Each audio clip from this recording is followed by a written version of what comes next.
Ситуация в сфере здравоохранения стала главной темой на заседании исполкома межрегионального общественного движения «Коми Войтер». Принял в нем участие и Владимир Уйба. О необходимости проведения совместного с Минздравом региона по вопросам отрасли активисты заявили еще в конце апреля на встрече с руководителем Коми. Тогда он эту инициативу поддержал и выразил желание лично принять участие в таком совещании. Прошло оно в режиме видеотрансляции с представителями движения в городах и районах.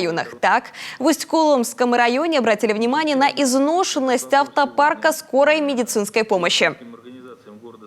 У нас на сегодняшний день в Усть-Коломском районе более 17 машин скорой медицинской помощи, срок эксплуатации которых составляет от 5 до 10 лет. Учитывая большие расстояния, которые обладает район, машины постоянно ломаются, и в связи с этим просьба обновить парк машин хотя бы в 3-4 года по 4-5 машин в год. И второй момент, не работает рентгенаппарат. Владимир Уйба согласился. В республике требуется обновить не только санитарный автотранспорт, но и школьные автобусы. Для этого необходимо возобновить федеральную программу по поддержке отечественного автомобилестроения, считает руководитель Коми. Вообще это в целом история, и вот школьные автобусы, и санитарный автотранспорт, он вопрос вечный. Я им занимался на уровне федерального агентства, на уровне Министерства здравоохранения России. И в республике снова в эту же историю вижу, что и здесь та же самая история. Поэтому я сейчас готовлю основные вопросы, которые буду докладывать президенту Российской Федерации Владимиру Владимировичу Путину в ближайшее время, как только там снимется режим изоляции, и я смогу там записаться на прием, ему доложить.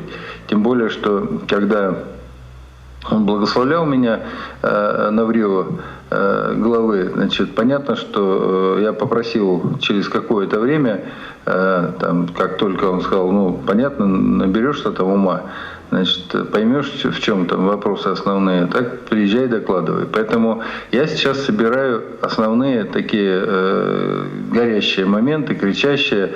Вот первые моменты, это уже мне понятно, это дороги.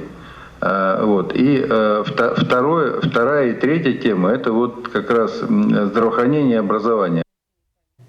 На заседании исполкома также обсудили вопросы привлечения в сельскую местность врачей и узких специалистов, оказания медицинских услуг жителям удаленных и труднодоступных населенных пунктов, привлечения санавиации для госпитализации больных в период половодья, ремонта и строительства лечебных учреждений, лекарственного обеспечения.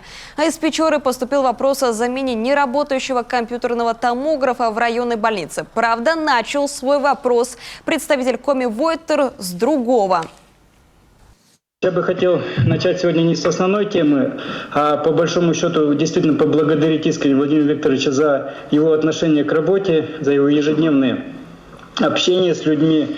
Это на самом деле и чисто по-человечески, и мне даже вот чисто как чиновнику оно не то, что даже приятно, оно, что называется, и дисциплинирует, и показывает, ну, и какой-то дает настрой, и даже как бы на будущее что-то, надежду, что ли. Спасибо. Поэтому спасибо за это. Мы, понимая, что оборудование изношено, и не дожидаясь вот программы модернизации первичного звена, потому что там тоже, я сказал, есть оборудование, и можно оборудование там закупать по этой программе.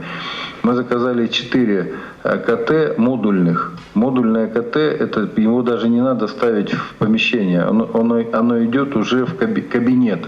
То есть это модуль готовый, по сути такой, ну, кабинет, да, который привозишь, готовишь под него площадку, ставишь на эту площадку, подключаешь его к энергетике, делаешь шлюз переходной там, к зданию, и все, и он уже работает. Вот мы таких 4 модульных КТ заказали. Мало того, их нам готовы отдать. Уже их готовит питерский завод «Электрон». То есть это наше отечественное изделие. Это очень качественные КТ они делают, рентгены и маммографы и флюорографы. Вот, поэтому мы такие 4 прибора КТ заказали, один из них в Печору. Поэтому мы сейчас просто с правительством утрясаем вопрос по деньгам, потому что сейчас все просят деньги. Но, тем не менее, письмо на Михаила Владимировича Мишустина я отправил еще недели, наверное, 2 назад. Отдельно была затронута и тема оптимизации. Владимир Уйба категорически не согласен с этой программой. Сейчас она полностью приостановлена в Коми.